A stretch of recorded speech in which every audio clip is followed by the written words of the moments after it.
I've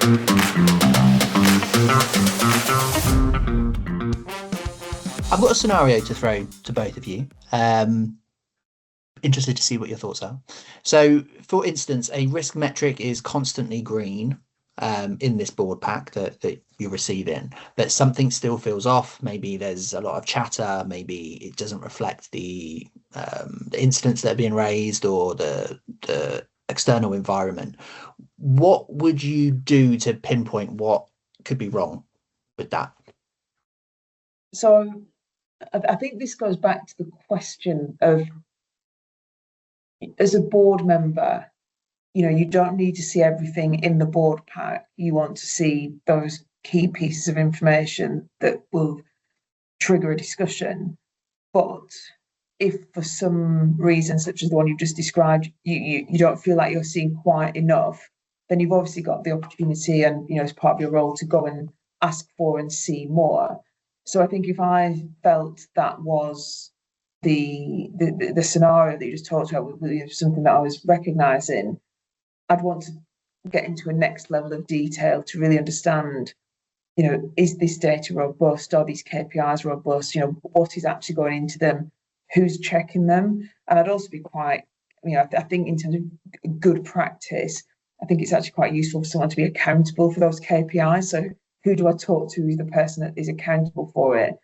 And you're not wanting to stray into being sort of operational, because obviously that's not your role, but you've got a duty of care to go beyond what that high level information is telling you if you don't quite feel that it's accurate. And so I'd go to that next level of detail and ask the right questions, and see where that took me. But the other thing that you could do as well is you use the pre-board conversations to raise some of this, and depending where you get to, potentially use part of the board agenda to have a bit of a deep dive into that particular topic and explore it in a bit more detail. I mean, what you definitely wouldn't do is just leave it. Yeah, not really loads to add to that, rather than that probably as a committee member and then sitting on there, it's asking the individual for more insight.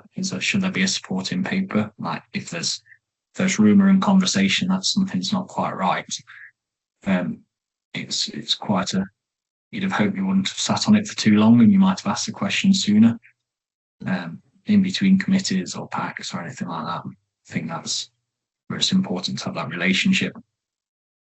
Yeah, and I think whenever I've been chair of audit committees and worked with chair of audit committees, I think that the way that you establish those relationships, in that you make clear that your door's always open, so to speak, that if someone does have any concerns or feels that things are maybe being overly orchestrated in terms of how they're presented, again, you're not sort of wanting to get into the operational detail of it, but making clear that line of communication is very much and should be very much open, and people should.